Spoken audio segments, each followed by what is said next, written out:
Well, people. Welcome, welcome. Let me make sure this is working now because it is oh, frustrating. I love technology, but I hate technology. Why can't I see this? All right, here. Let's move this to over here while I get this set up. So I was just live for the last hour, and I apologize for those that tuned in and for those that texted me. Thank you very much, Bobby, my wife. I love you. I appreciate you. Heart you. I didn't realize that it wasn't picking up my mic this whole entire time I just talked. So I'm going to redo it. Give me a second as I reconnect the phone and the app and stuff in here. So, no, I want to make sure there's no audio. Disconnect audio. Okay. So we're going to redo this all over again. Just letting the app load up. Once it's loaded up, I'll reshare the screen and we'll go over the changes. I'll try and be a little quicker this time, just because I really appreciate everyone that did tune in. Hey, yeah, make sure you're spamming that like. I don't know how long it's gonna stay on TikTok for, because TikTok decided to cut out last time in like 10 minutes. So for as long as you can be on TikTok, I appreciate you. Let's do screen share. Share screen. Start broadcast. Okay.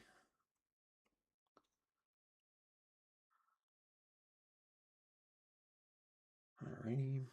We're there. All right, let's get into this. I did a nice recap. I was talking about how I enjoyed the show this week. Watching that 299 was really nice.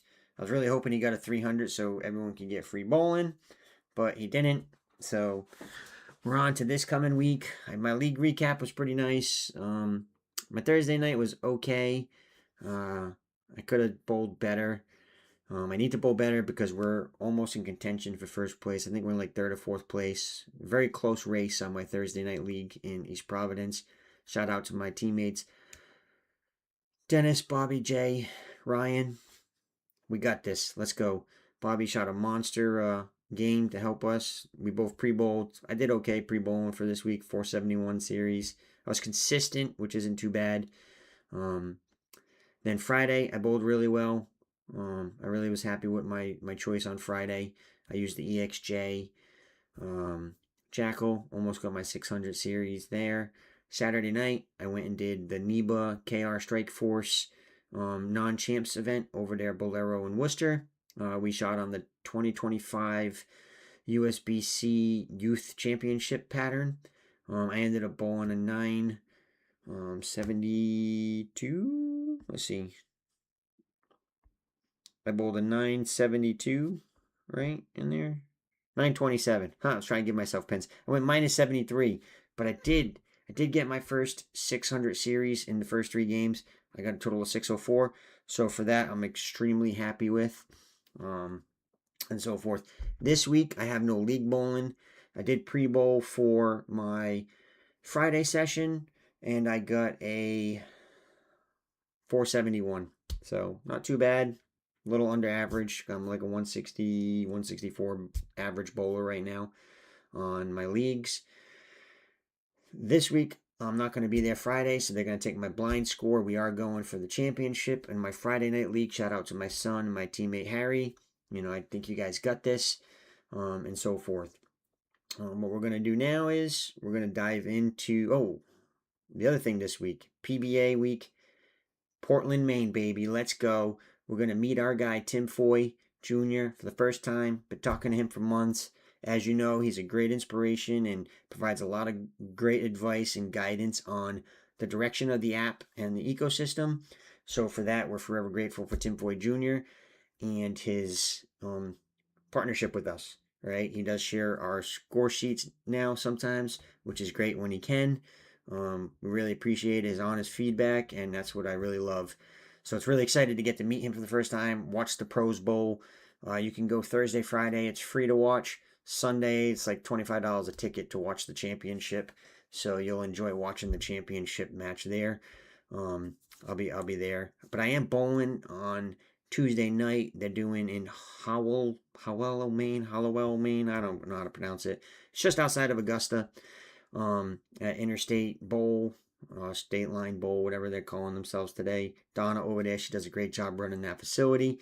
They're doing a Bowl with the Pros event, where Boog Crow will be there, AJ Johnson, Marshall Kent, our guy Tim Foy Jr. is going to be there. So I've been talking a lot of smack to Tim, telling him he's got to bring his AAA game for me. I leave a lot of 9-pins, so maybe I can get lucky and get a 300 no tap. I'd be really excited. So maybe I'll do a little challenge like that on the Facebook page, to see who you guys think is going to win, Tim or me, who's going to get the higher score. But I think it's going to be fun nonetheless. It's going to be great to get the bowl with the 9 pro bowlers, so that'd be a lot of fun. And there. So we're going to get into version 2. This is the latest update. There is currently a version live on the Google Android store. It has a couple slight bugs in it that are fixed in this version that you're seeing here. And this will actually go live after this feed. It was actually going to be working on it now, but I'm redoing the live stream because I messed up and the audio was not recording. So, yes. Oh, thank you for joining there, Tyler, on Instagram too. I actually talked about your great work there. So, what we do here is the new screen, as you can see here, we changed it up a little bit from what it looks like currently. I'll pull up the old screen. The old screen looks like this. If you can see my other phone, it's kind of like, it's okay. I thought it was nice, but then I was really thinking about it. I wanted the home screen to be fully functional right off the bat. You guys get into stuff, able to move along and do things. So here we have our quick action buttons. If you have a league set up or multiple leagues, you'll click on the league session. It'll open up automatically for leagues, a new event, and I'll do that in a second. Same thing with tournament session. If you have multiple tournaments set up, it's going to ask you which session you want to create which tournament you want to create a new session in, and then it'll go through the event form wizard. Now, the league session, it has a lot of predefined stuff that gets auto-filled in. That was actually feedback off of Reddit that we did. So try and make that quicker for you. I can't really do that from a tournament session standpoint because when you bowl a tournament, you're bowling different events possibly. You know, sometimes I know I'm getting ready to do the Mass and Rhode Island States. They have doubles, teams, single events, all on the same tournament. So I can't easily automate that for that. So it's easier just to guide through the hub. But at least I can quickly associate with that event, especially these are multi-day, multi-weekend type events. And I know other bowlers out there probably do the same thing. So on the home screen here, we have some quick shortcuts. I open it up with 4. You can add more. As a pro user, you have the ability to customize this screen. As a basic user or a free user, you just get these 4 icons, shortcuts, if you will. Pro users, you can come into the pro section and you can edit your stuff. I want to put Arsenal next to the side hub, stats hub. And now if I come back here, you can see it's easy. I tried to give pro users some reason to want to upgrade to pro. So they'll have a lot more customization options throughout the app, especially as I develop more and more. You'll have a lot more customization capabilities and so forth. But these are just quick actions. You can get right to the stats hub and so forth. So that was a change. If you see here, now it auto-fills because I have a tournament, a league filled out. So it automatically updates with the week that you're bowling. So when you click new session, it goes bowl. You can change that if you click edit on the pencil. Here, it shows you this screen. And the reason it shows you this screen is because you have multiple options to score. You have the ability to go in and enter the scores for each game, overall scores, or you can start a live session recording. And here we did modify our, sorry, move the zoom thing out of the way. We did modify this frame entry screen a little bit, trying to clean it up, make it a little user friendly. When we added in a bunch of targeting stuff as well, I got this idea right here for the Pocket Brooklyn off of Reddit. There was another app that had tracking of that, and I was like, oh, that's actually really good. I leave a lot of Brooklyns, so now I'll be able to tell how many Brooklyns I left, which is really cool. I like stats. You can quickly change between your balls, between frames, right? If I bowl this frame, I get a strike. Now I would just have to go back. It's the only thing I couldn't automate is you just come back into that frame and you say, I went Brooklyn. And then you can just click back onto your next frame selection. If you probably noticed here, there's two different boxes right here, right? That's for the two rolls. When I get into the candlepin section later, there's actually three boxes, right? To represent the three balls that you get in here. You got the full targeting system, which is nice, miles per hour. All this will give you handy dandy stats. If you click up into, I keep clicking in there, but I'm not on here. You can switch if you don't want to track per pin. You can easily enter just by pin count. This will give you opens, spares, strikes, first ball percentage, and so forth. It's not going to give you individual pins to get stats off of, but it'll at least give you some data metrics. So that's the major change was this layout of the pin deck. I flipped this around to my buddy Sean. He kept bugging me. Even though he's an Alabama fan, I'm going to say go Tigers. To change this because it just felt off to him. And I was like, well, to me, it's this. I kind of like it the way that I had it, but I started to look at all the scorecards for when I was working on the TS Vision stuff. And I was like, oh, yeah, he's kind of right. It has the two balls right next to each other. So I kind of standardized it for today's frame screens that you see on a scoring system. Tournaments, I added this handy dandy recap screen. As you see here, I was very proud of my minus 73 at NEBA on a nice sport challenge shot that I'm not used to. I did get my first 600, so I'm proud of that. But this was inspired by Tim. He's always sharing the tournament overview. You see a lot of the pros sharing that type of information. So I created a card for that. So you can see here, I do got to work on getting my spare ball icon up here. I do have an image of it, so I will get that loaded in. So that'll be the default. I'll probably make that the default house ball, or if there is no ball, it'll show the TS ball on there for people. And we will get into the ball arsenal because that's actually a pretty nice jump. Oh, I keep doing that. I gotta keep forgetting I'm not on my computer. So in here we have the recap screens, right? We added in on version 2. We added in the plus or minus with the minus 73. Right, that's perfect for me. This is customizable, right? You do have some options here.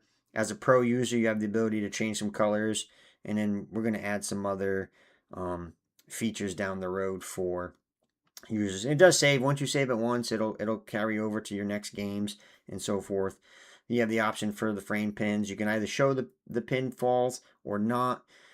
Down here inside the app, you'll see there's blue pins and there's orange pins. Orange pins means you missed, right? That was feedback from my buddy Chris Quinos. He said, hey, I want to see which pins I left and which pins I actually picked up in the spares in the recap. Can you do that? So yes, Chris, I did that just for you, buddy. As you see, I try to take feedback from users very seriously, and so forth. So the tournament recap is nice. We kind of changed the look of this screen as well. Let's go back here. The stats hub, we added a bunch of stuff into the reports. Here I added different series, right? Because I'm trying to track, for me personally, I'm trying to track a 600 series. And that's going to be defined off of 3 games, not over any extended period of that. I don't have any 3-game 600 series. So for that, it's not going to be there. But one day I'll have 300 games. And then it'll end up, you can break down and go into which center, ball, event, and so forth it's tied to will be all in there. Overall honor stats, I mean, the Bobby report, this is because of my buddy Bobby. Seems like every other minute he's bowling a 300. Like, seriously? I still think they're AI generated, Bobby. I don't care what you say. AI is too good today. We added in some tournament reports, league reports. The targeting analytics is a pro analytic, as long as the dream report and the kryptonite report. There's no real data in there because the only event that I actually have logged in here is my event from Saturday, because this is my development account. My other phone has my actual stats, but I forgot my other phone at home Saturday night, so I just quickly downloaded the app again from the App Store, recorded my session. I will move that data to that phone so that way I have my historical data. And luckily I have the pins tracked so I can replicate the scores. And then when I get my 604 again, I'll be happy and it'll make me happy. We made some major improvements to the Bowl Arsenal screen. We are currently partnered with Bowl, that's BOWWWL.com, for ball integration. As you can see, we get the nice icons from them, as well as you get the ball data in here. And then you're able to save layouts to them. And the layouts, this is one of the coolest features, I think, is the recommend my layout, because everyone's always wondering what to recommend. Well, what should I do? We're going to say we want a benchmark ball on a house shot, dual angle. Well, you know what, for this, we'll do 2LS just to do it. It already has my PAP and my speed saved into my profile, so it accounts for that and adjusts your recommendation based off of that. And again, this is just a guide, right? It's not exact science, but it is based off of math. And here it starts to tell me what I should possibly do. You know, do I want to do a 416 by 4 1/8 or stronger option and so forth? And even gives you some surface recommendation. And particularly for this ball, I actually do run 1500 surface on my EXJ Jackal. The way that it's laid out, I'd have to look back through my coach's notes. I spent like 2 hours with Coach Aaron figuring out all my layouts on all my balls, which I need to then transpose into my new Arsenal screen. And the reason I created this Arsenal screen was because I tried to integrate with 10-pin toolkit. I didn't hear back from them, so I went and did this. And I work in a pro shop, so everyone's always asking, what layout should I do? Well, now this can be a nice handy dandy tool to kind of help guide you, right? You're not going to know until you actually drill it and throw it how it actually performs, but this is at least a good starting point. There. Your spec sheet, you can save your speed, your fingertips, you can put your span, your thumb inserts, what sizes you have, and so forth, so that way you have a quick information at your hands. You go to the pro shop, oh, I need new finger grips. Oh, what are you? You go to a new shop, sometimes you're bowling a tournament, you just need new grips. You can have those sizes readily available. Can't even speak anymore. The partner screen, this actually got a nice overhaul. So the first time you go to this screen, TSID, I'll get into that. I kind of went over it on the last screen, but I added these coach marks that kind of guide you on the first time on a page.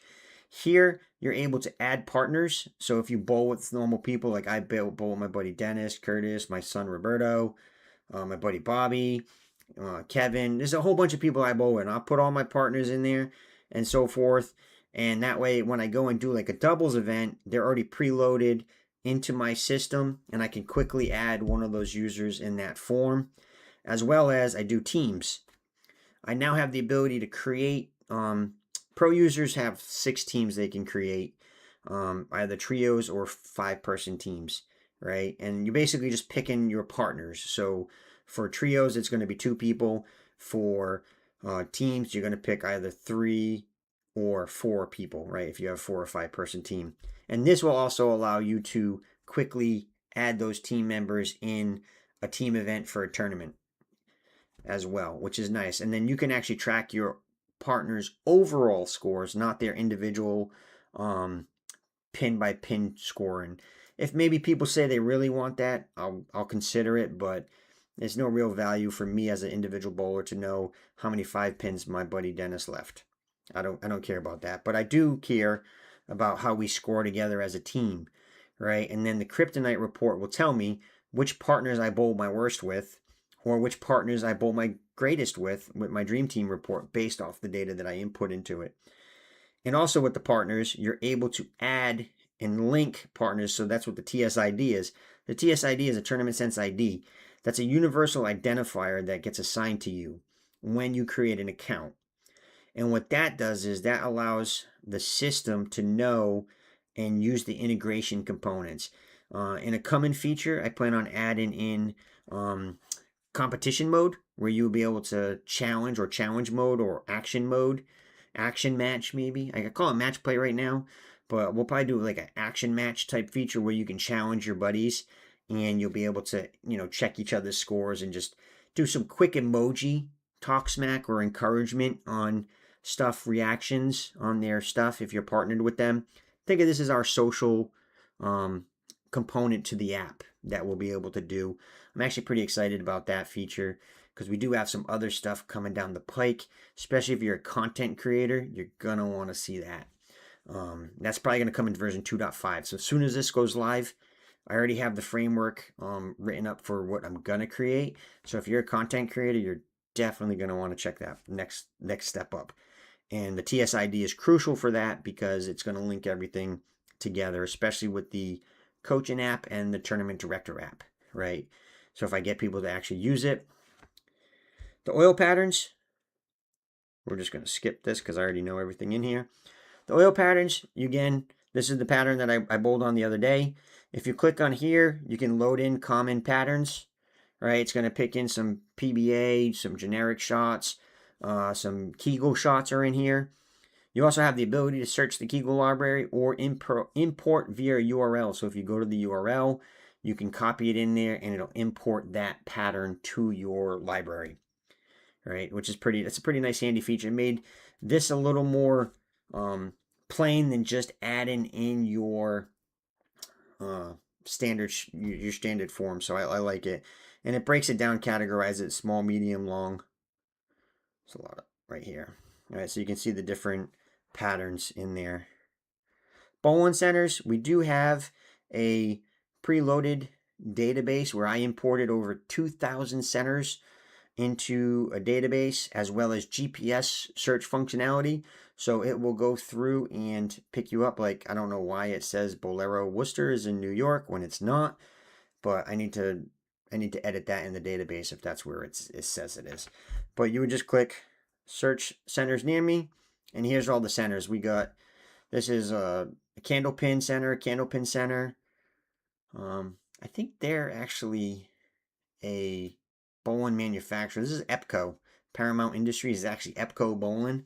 They actually make bowling balls, right? See, this is Bolero Worcester. That's what it should be, and so forth. But that's there.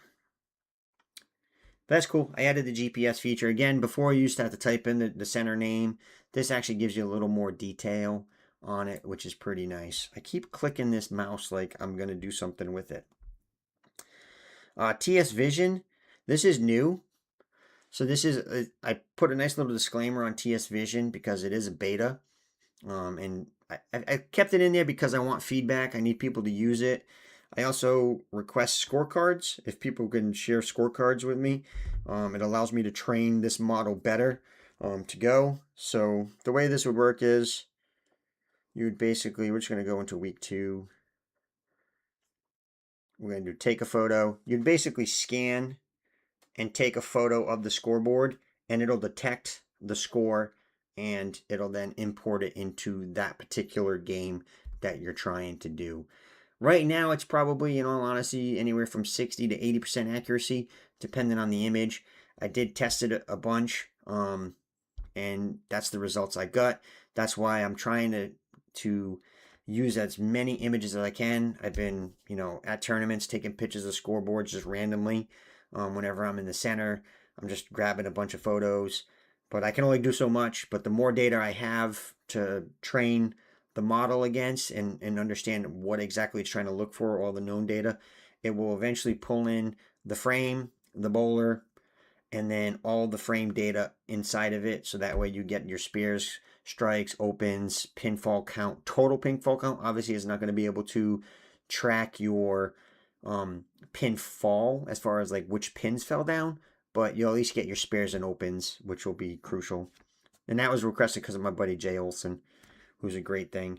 The expense module, this is pretty standard expense module that we added in. This is more for the pro amateur, unless you really want to track your costs and stuff. You can add in the standard stuff for your taxes and whatnot. And here, the home shortcuts we want to auto archive for pro user is, you're doing a tournament, you start to do a bunch, you imported a lot of your historical data from either PinPal, Bowlsheet, or Bowler, and you don't need to see it anymore, but you still want that data. You can just click enable archive instead of physically having to go through and archive all of them. If you're a non-pro user, you're just going to manually do that. So this will auto archive for you. That's again trying to make it easier for you as the user. My account screen, I kind of set this up a little different, right?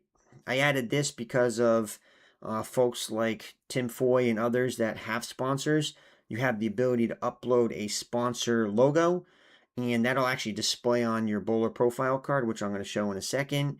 And it should show, if you want, on your recap reports as well, right? Again, I don't know all people's contractual obligations, but this way it just makes it easy. If you're sharing a score, you can add them in if you like, and so forth. In the settings here, this is where you're going to do most of your device settings. System language, I made sure to add in a few different languages. One of my teammates, Harry, his first language is Spanish. He uses my app every week. I wanted to make it easy for Harry to be able to understand it a little better. Not that he has problems with English, but it's not his first language, right? This is a world sport, so I need to try to accommodate for other users. I did use AI to generate the translations, so they're probably about anywhere between 80 to 90% accurate. So if you happen to speak one of these languages and something's wrong, you can easily submit a support ticket and just say, hey, can you update this word in translation to this, right? And that's going to help provide me better. My wife speaks Portuguese, so I'll have her go through the app and make sure all the Portuguese, appears to be correct. So there's that. We did add candlepin support, and I'm going to click on this now because I'm going to go to my frame tracking screen and show the candlepin features and so forth in there. We added in sign with Face ID as well as, where's the page? I got to go to the account page. Sens.com/account.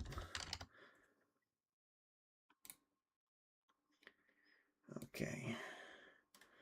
So in here, I'm going to maximize this screen. In the account page, you do have the ability to update your profile. I do have to do the profile stuff because I did modify it on the phone first, the new profile fields and setup. That'll be mirrored on your account profile. Whatever you edit on your account profile will transpose and sync with your mobile device and vice versa. But I added in the ability to enable two-factor authentication. Again, a lot of these people will use this to track finances. So I want to make sure your data is secure, give you the ability to have as much security as possible, right? Prevent people from hacking your stuff. We don't ever secure any payment information. So any credit cards you use to buy in the store, subscription stuff is either handled through the App Store or through our own store, which is then handled by Stripe. So we never actually see any of your own personal payment details. We don't track any of that. We do track your shipping address if you happen to buy something from the store. And then even that, I'm trying to work on putting that through Stripe as well. So we never see your personal data like that. To support, we did add a full support ticketing system, so you can easily create a ticket and you can add feedback, account issue, right? And there's two places that you can do this. You can do that through your account portal in the website. It'd be tournamentsense.com/account or through the app, and I'll show you the app in a second, right? So we did add those in. We wanted to make it a little more user-friendly. I already had a beta system feedback, so it was a no-brainer to add in the support system for the app itself. The other thing that I like about this is you'll see when I respond, and you'll get direct feedback from me for your interactions and submitting a ticket. So to do that from the app, if you were in here in the app, you would just come to support and you would just click create a new ticket like you would in there, and it will sync across to the web, I'll get notified in the admin panel and an email saying, hey, there's a new support request, and then I'll start researching it. And that way, if something's happening on your phone, you can't really get to it, there's a major issue, then you can use the web to get to it, and some good options there. Let's see. Trying to think if there's anything else. There's nothing else on these screens.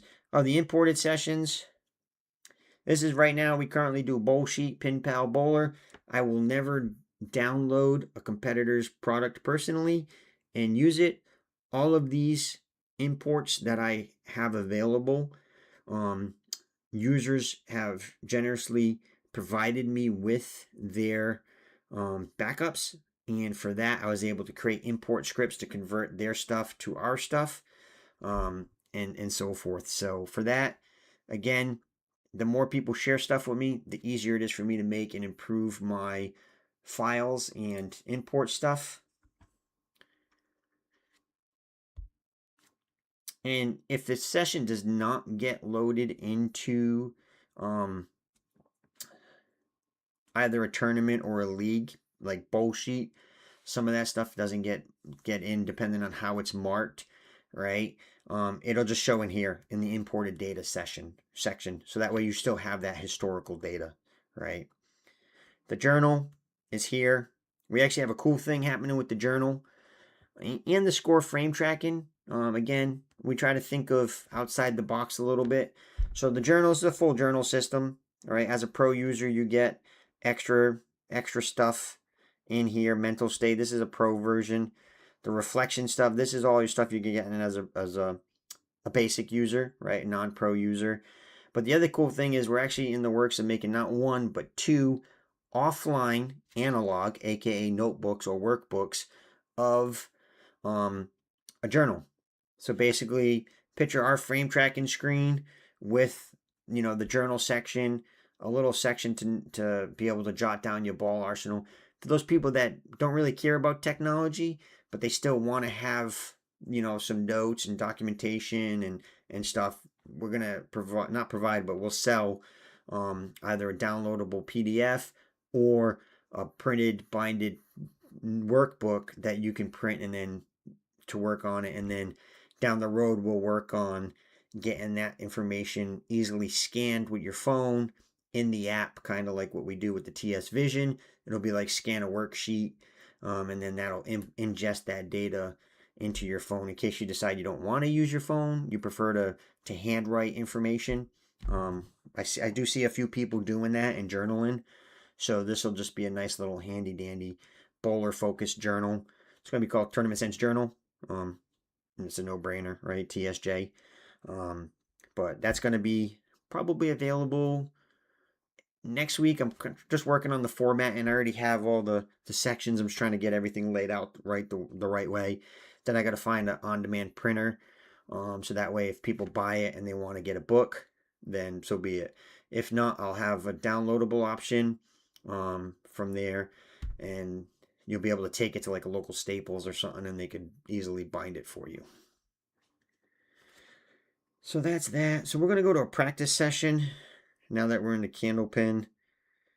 I'm just going to pick pins for this. I don't care about the oil pattern or any of that. So here we're in the candle pin section, and like our standard 10 pin section, we do have the ability to switch to just the number of pins that went down. You have the option to choose your ball, right? You'd have to add a ball, which I need to add the add ball section in here because there should be an add ball section there. And then you'll be able to select the ball that you use. I know for candle pin, there's usually just 3 small balls. They're not as robust of a ball market for candle pin balls. It'd be nice if Storm made candle pin balls, though. Hey, Larry, how's it going, buddy? But they don't. So you have the ability here. So we're going to switch back to this. I like the pin deck frame personally. I added in the target in, stand in stuff, like I mentioned in the last one, where you can track your strikes in Brooklyn's by easily just going into a section. Let me get these pins. Come on. I'm tapping away over here. And then we hit this. Yeah, I was watching some videos, and I got to give the Candlepin community, especially the Candlepin chat Facebook group, they've been excellent. I put a post out asking for some feedback on stats that they care about from a Candlepin perspective and understanding. Micah in that community, he's been excellent. We're actually going to meet up and get some more feedback. So you'll see some more enhancements to the Candlepin section. And I guess there's a real need for Candlepin scoring systems because the stuff that's there is just terrible. So I have to try and figure out something like that maybe for them to digitize it better. But that's further down the road. But still pretty cool. Gives me something to work towards, right? Especially with my director app where I have the ability to create leagues and tournaments. You know, maybe I have to create a tournament system scorer or some form of that. But that's pretty much it. It'll track your stats. You know, you can. I don't know if they necessarily track where they're standing in Candlepin, but the targeting information's there, right? And I am working on a few of the reports that some of the community members have asked for, so I want to make sure they're in here. So for version 2 initially, it's going to be pretty rudimentary, but again, this is a developing product. It's meant to be live and working. You know, not just program it once and forget about it. Right? Some of the other apps out there do that. They just forget something. This is ever evolving based off of the community and user feedback. So I think I pretty much covered everything. This was the league session. Automatically creates that. I covered that. Tournament session, when you create it, brings you right to the tournament. If I had another tournament there or a league, it would actually pop up and say, which league do you want to create an event in? Oh, I didn't show you the detail. I literally said I would talk about it, but I didn't talk about it. The bowler profile card. Right, this is basically going to take your aggregated overall stats throughout. Now, what this is doing, my average is going down because I have 3 weeks of 6 games of 0 in here from add-in sessions. So that's taken into account the number of games versus my 927 scaries is giving me an average of 139, even though it should be higher, right? But this is going to take all of your sessions from the last 30 days, 60 days, 90 days league tournament. See how I change it to that now? If I change it to this, it changes. You can easily share this with users, right? And so forth. And you can change the picture when you add your profile picture. It'll change up there and so forth. Let's see. Oh, tournaments. I added this tournament recap screen. This is, again, inspired by Tim. And, you know, I think it shows what you need. I mean, if someone thinks that we should show different data on here, you know, percent open, first ball, spare percentage, I can add other things, and all of these recap reports are customizable. So I can easily add other options that users can then pick and choose what they want. And it's the same for the event recap. It'll show you have the options. You have the ability to show your pin frames and the pins that fell down. One thing that my buddy Chris suggested is, hey, Luigi, can you make it so that way I know which pins I picked up on my spear or missed on my spear? And so I did that by delineating it by orange is missed, blue is picked up. So as you can see in the second frame of the third game, I had a gutter ball, and then I picked up my spear by getting a strike. And all the pins are marked blue. So you can quickly identify, like in the fourth game, in the fifth frame, I left 2 pins. I hit the 8th pin down. So I left the 4 and the 7, and I hit down the 8 pin. So you can quickly identify it. And you can also choose which games to show from a score perspective on there. And this is useful, especially for the pro amateurs that have longer game sessions, right? Sometimes they go in 6, 12 games, whatever. This screen stretches. So you can't always necessarily show in a good social format without shrinking it and making it look like garbage. So this will give the user the option to share certain games if they want. And again, this was actually Tim said, Luigi, you need to include a recap screen because I hadn't. I just originally thought that this original screen that did not look like this was good enough for people to screenshot, and Tim was right. And you'll probably see that Tim does share some of his recap screens. He shares the this one right here a lot, this screen right here. So now once he starts using version 2, he'll get the plus or minus will show as well in there. Whew. This is the second time I did this because the first time I went live, I forgot to do, my microphone was off. So trying to think, I think that's pretty much everything. Covers everything, really. I already went over the expense stuff in a previous post. This one right here is going to show you your current session that you have going on, or your last session is showing right here. You have the ability to do the live scoring. Again, it's set up for Candlepin. If I come back into here, change it in the settings, back to 10 pin.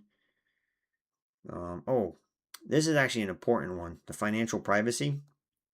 I know I covered it last time when I first enabled this feature. We do collect financial data that you choose to share in your expense module, how much you pay for tournaments, how much you win in tournaments, right? That's all your personal financial data. Well, guess what? I don't care about your personal financial data. I mean, I do from an app perspective for you to be able to track it, but from a business and company perspective, I don't care. So I wanted to give a way for you, the end user, to ensure that your data is safe for you. And what happens is you would click enable, and I would put in a passphrase, right? I don't even know what I just put, so let me just do test 1, 2, 3, 4. Because this is just a dummy account, so it doesn't matter.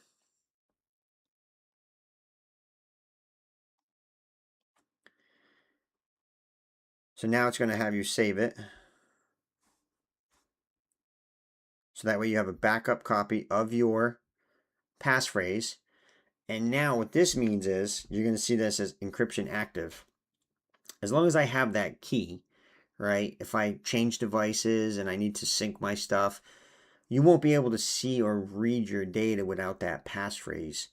It's stored on your phone, locally secured.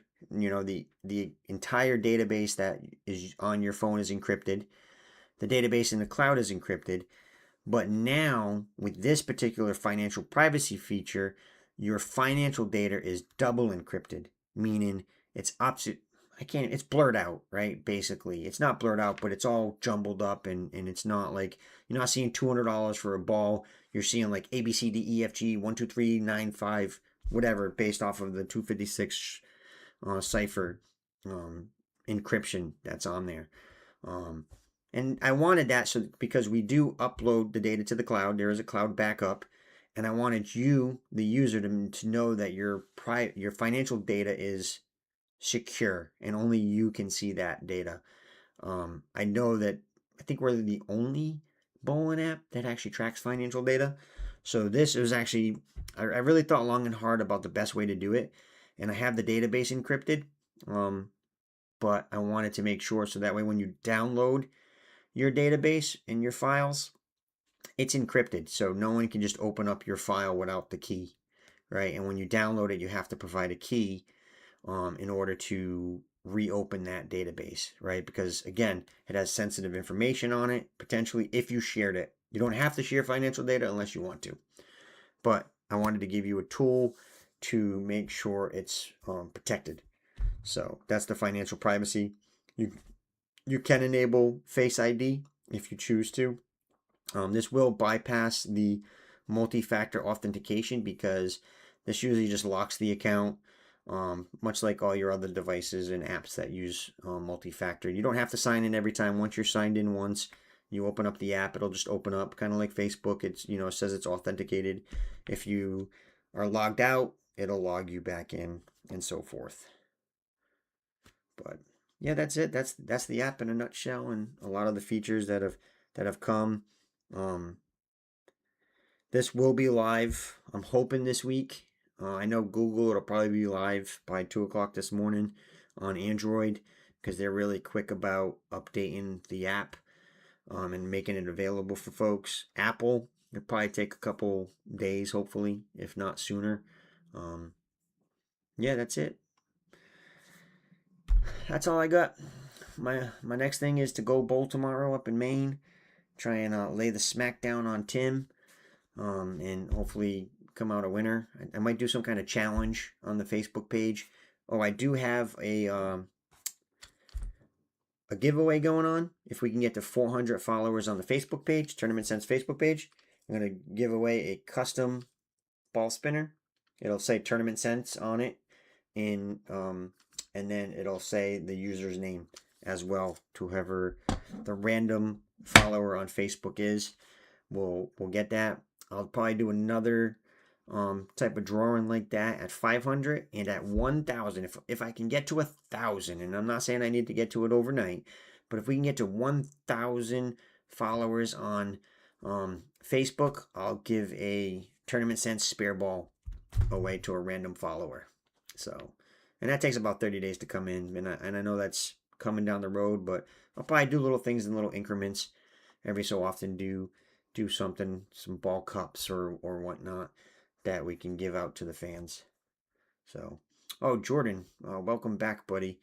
Let me just answer your question earlier because you had asked about if we were going to expand our brand ambassadors and staff members on the program.